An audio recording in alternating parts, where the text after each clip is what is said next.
again, the other night at Viejas, I'm watching this basketball game. How about the crowd?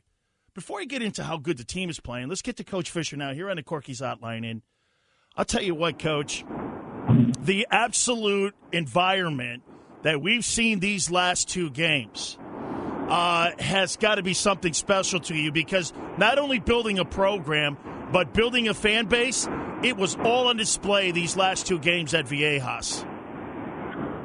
Dan, it certainly was.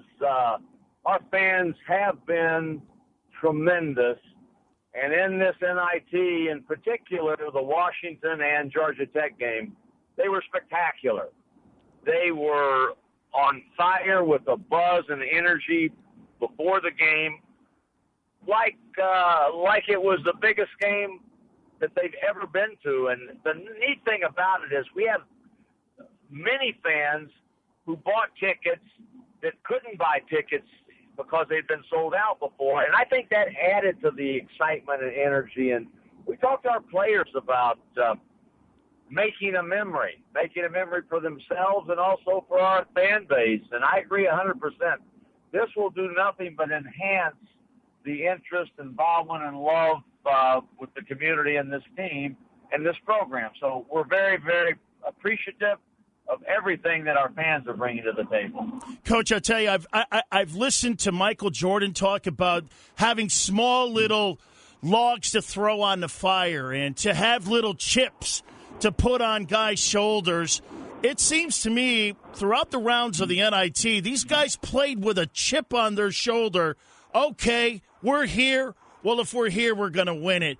It seemed to me that there was a different mindset, that you're playing almost pissed off, Coach, and it's reflecting. Is that fair for me to say?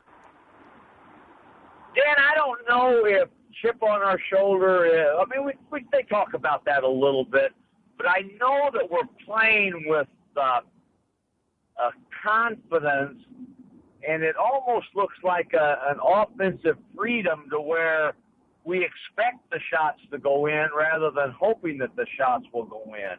We're more aggressive. We're attacking in a mindset of we're going to make a play. You're going to have to stop us, and we'll make the right play.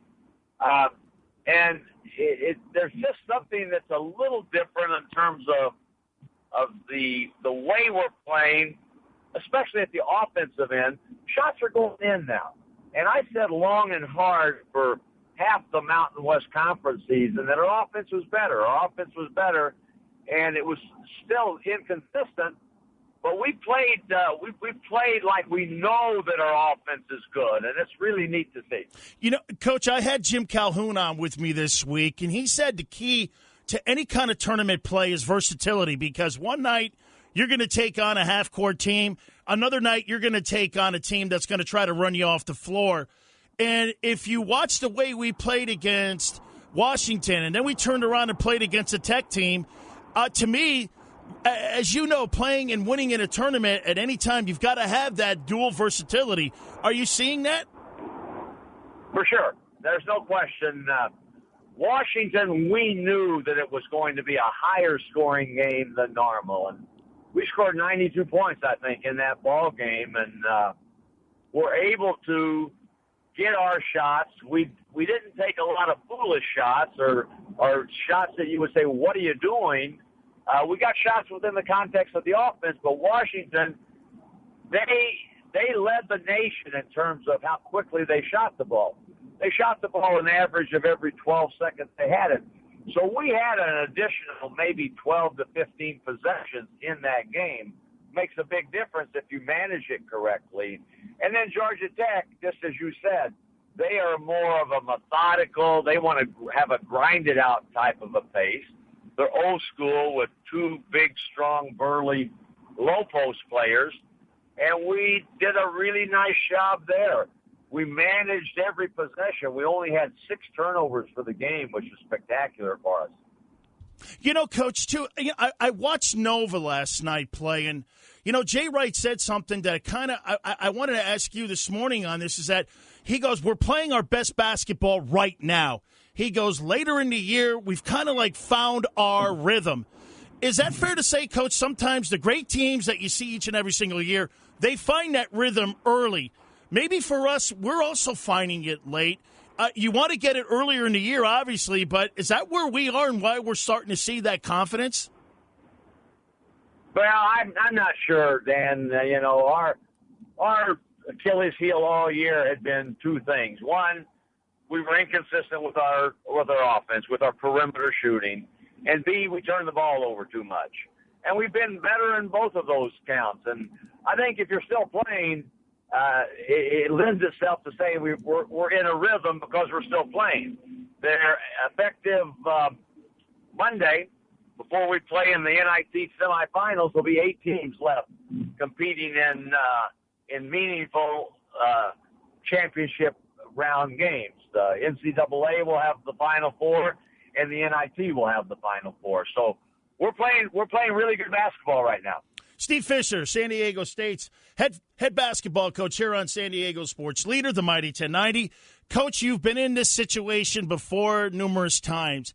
How do you tell a kid as he's getting ready, like you say, for a Final Four championship tournament, not to look ahead and not to get too excited about a championship game? How do you manage expectations getting into a Final Four?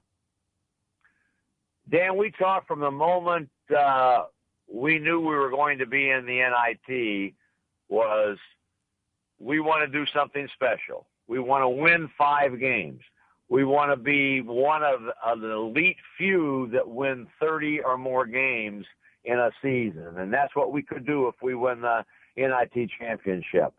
So our goal from the get-go was 5 games. We wanted to get to New York and win the NIT championship. So we got a little bit ahead of ourselves in terms of how we approached it, but that was my theme to them.